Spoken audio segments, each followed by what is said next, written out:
The Taliban has said there will be consequences if troops are not withdrawn by the end of the month.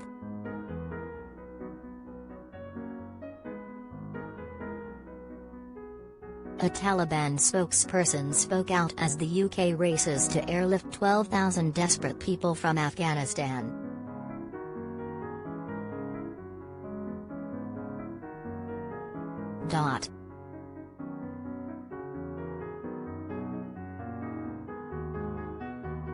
Shaheen said, all forces should withdraw on the timeline they announced, 31 August.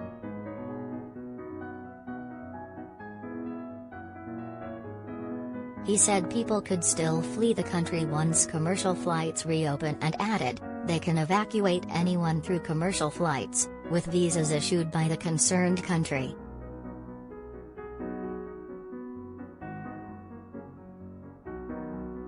Stranded Afghans are worried they will be barred from getting visas due to many of the Western embassies being closed.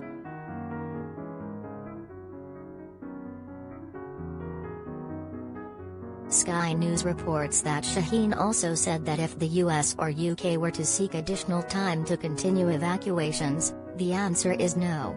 Or there would be consequences.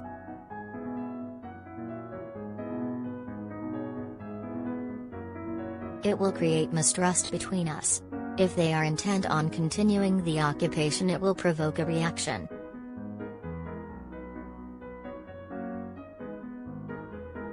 Earlier on Monday, Britain's Armed Forces Minister James Heappey warned that Kabul could turn into a war zone if the US and British forces don't abide by the Taliban's deadline.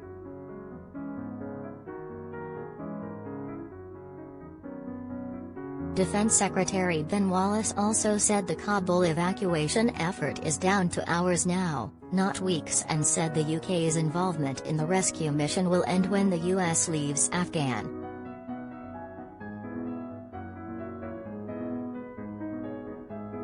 He said, it's really important for people to understand the United States have over 6,000 people in Kabul airport, and when they withdraw that will take away the framework, and we will have to go as well.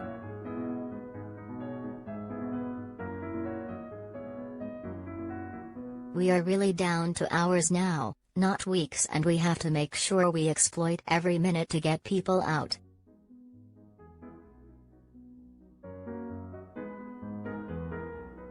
It's in the Taliban's interest to keep the country open. There are border crossing points into Islamabad and in Pakistan to some of the other neighboring countries that are open.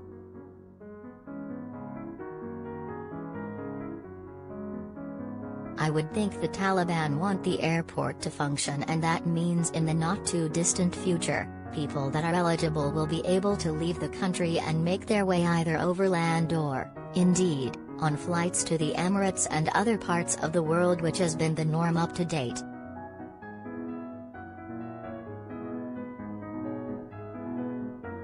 Number 10 said discussions on the ground had been held with the Taliban overextended the deadline for evacuation, but that officials were still working towards a deadline of the end of the month.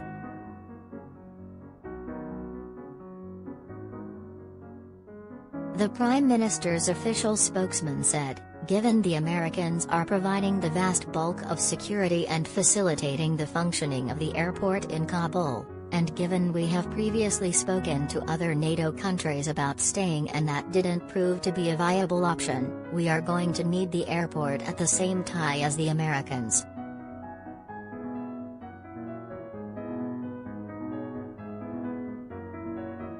We will continue to run out evacuation process as long as the security situation allows.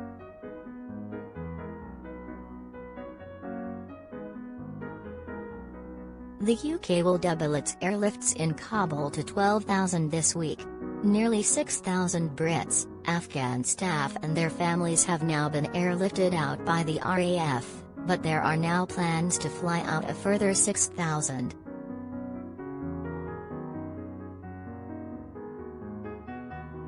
Britain says its forces have evacuated more than 5,700 people from Kabul in the last 10 days, although more are coming forward all the time.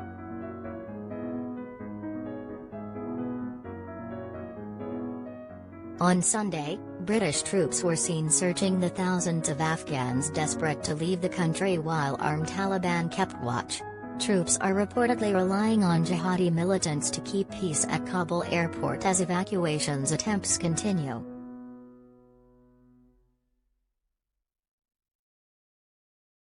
NATO estimates around 20 people have been killed during evacuation operations around Kabul airport.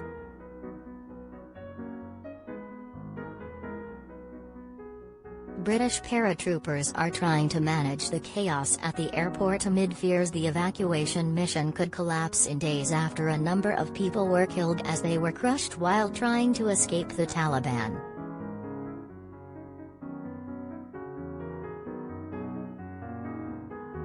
Defence Secretary Ben Wallace said the UK will continue to work to repatriate people in Afghanistan once troops are home. He also warned that the events of the past weeks will have consequences for us all for years to come.